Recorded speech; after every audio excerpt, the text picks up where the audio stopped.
What's going on YouTube? JR Long Strokes here. This is video one of our channel. We're going to talk about all sorts of stuff here. Nothing's taboo. Nothing is like too much to talk about. Video one, getting it off the ground, trying to figure everything out. We're going to go over this book right here. This is going to be a book review for Secrets to Speed Seduction Mastery by this yahoo here, Ross Jeffries. Now, let me find a picture so you can see this. See that guy? Dude's a pimp. Dude's a pimp. I've seen it in action. He's in his 60s now, and he was in his 50s when he wrote this book. So I can safely say I've never seen anyone that looks like him that was his age do the things he did. And a lot of what he says makes sense for a lot of sad people that just don't, get the dating game. But hey man, we all got to start somewhere. We all got to learn somewhere. So I'm going to do my best to interpret what this man's wrote and hopefully teach you guys something. All right, here we go. Lesson one. Hi, I'm Ross Jeffries, and I want to welcome you to Getting Up to Speed with Speed Seduction. Now this sounds exciting, guys, okay? This is module one of any multi-module course to bring you up to speed with speed seduction.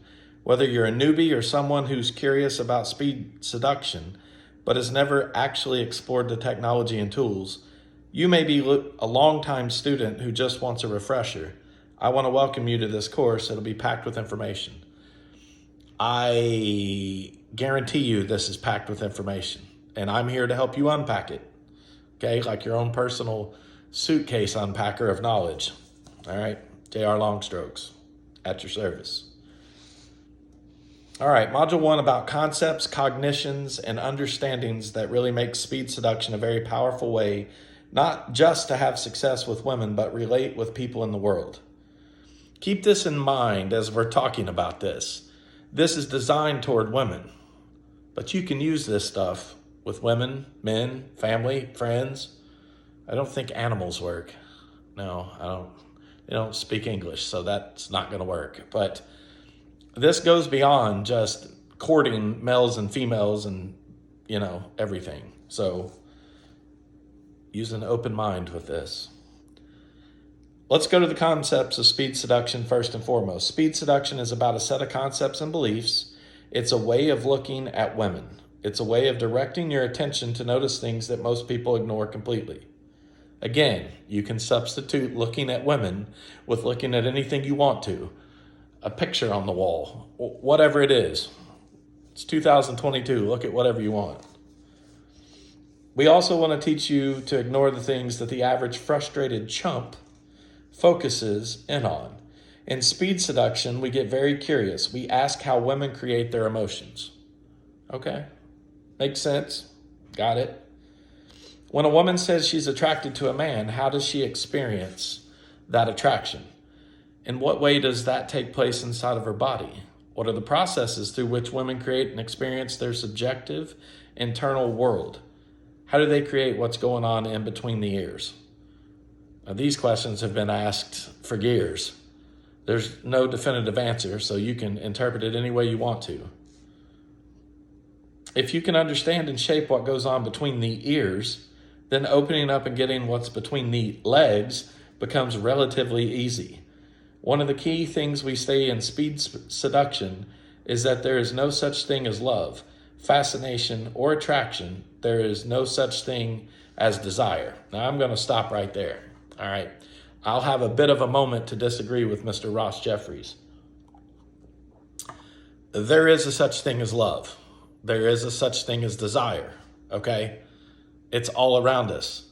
And if this guy, here it is, that guy doesn't understand that, well, what a sad man, full of one-night stands and wonder about what comes next in his life, I guess. So I disagree with you there, Mr. Ross Jeffries. I know some of you watching this are thinking, Ross, that's the problem. For me, there is no such thing. What I mean is what our language thingifies, what our language takes and freezes into a thing that we either have or get inflicted upon us, is not a thing. It's a process. It's something that takes place in the human brain, mind, physiology, and neurology. Okay? When you're attracted to somebody, things fire off in your brain. And sometimes it hits them in the face and they see the same thing you see. And sometimes it goes way the hell over their head and they don't even realize you're in a room. So, okay, got it. It's something that's flowing and moving. So that means it has structure. It has syntax. By syntax, I mean it has a certain order. It has to be expressed in a certain order. There's a flow to it. Okay, makes sense. Anything in life has a flow to it.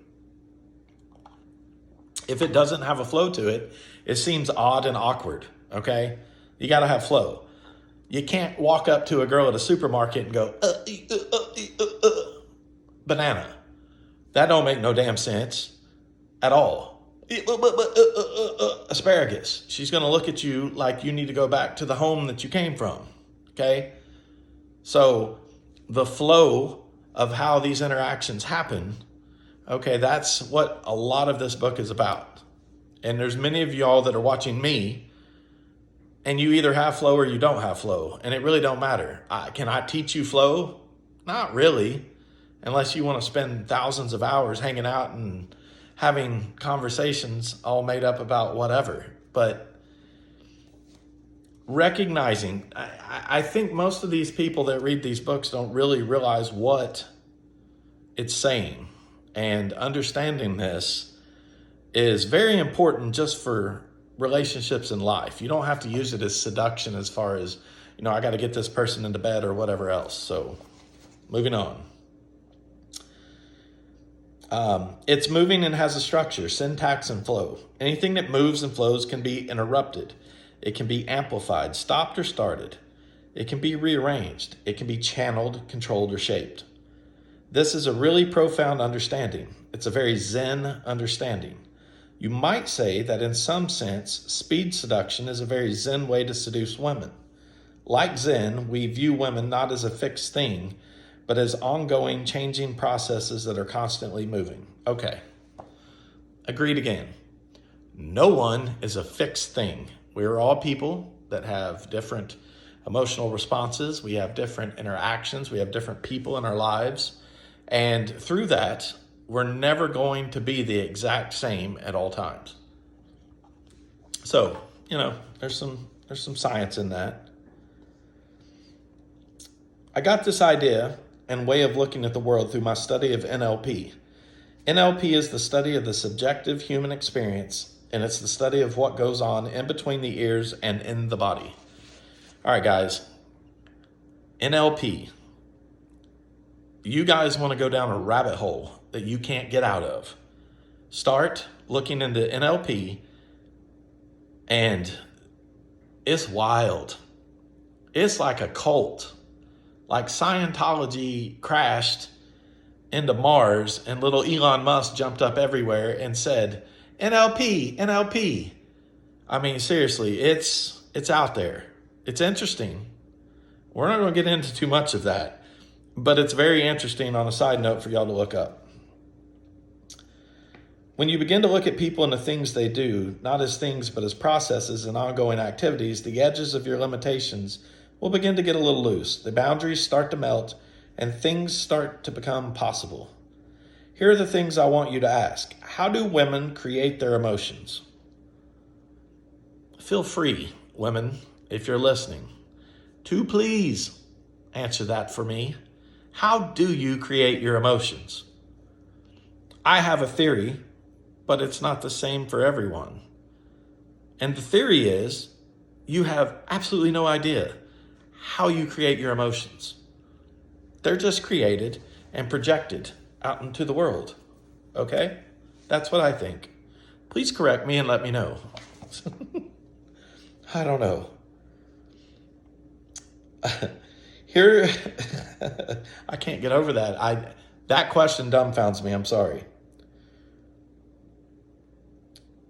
Let's say a woman says, I'm really attracted to Bob. How is that woman experiencing the attraction?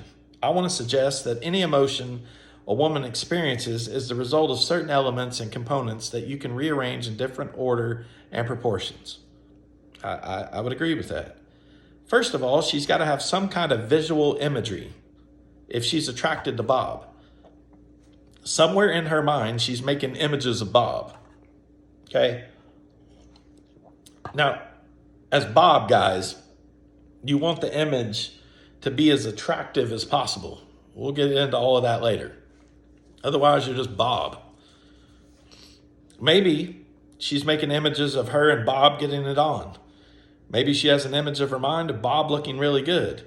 There's some visual component going on. Guys, you better be her Bob, all right? I don't know why the hell he picked Bob. Got it. Second, there's some kind of auditory dialogue, whether it is on the inside or outside of her conscious awareness. She is most likely saying something like, "Damn, Bob, you look hot."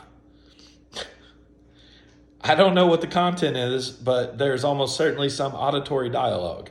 There's something she's saying to herself in her head. All right, so if Bob, damn, looks hot, he's not going to answer this. I want to know, what are the responses from people that she doesn't think's hot? "Damn, Bob, you look weird." "Damn, Bob, you look like you belong in jail." "Damn, Bob, you're not baby." Take your pick, all right? I want to hear those responses, I guess. She may even say it out loud when she thinks about it. That's the next component. She may say something out loud like, "Damn, I want him." I mean, if you walked into the grocery store and there was a girl just standing there staring at you, going, "Damn, I want him," how would you react? Most of us would react differently on how someone looks versus how attractive they are versus how we perceive them. If we find them attractive, we're probably going to walk up to them and investigate a little further. If we do not find them attractive, we have now grouped them into the loony bin status, and we're probably not going back to that grocery store again, just saying. All right, guys, so here's how this is going to go. I'm going to break these up in short little parts, okay? It's my first video. I need comments. I need direction here to see where I need to go.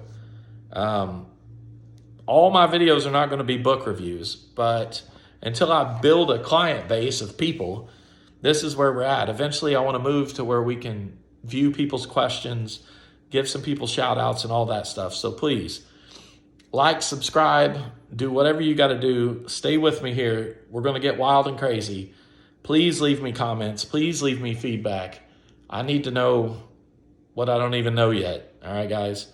But yes, this is part one. We'll continue on part two. I don't know. I don't even I almost said stay classy, but what the hell does that even mean? Just stay alive. How about that? All right. We'll see you in part two. Laters.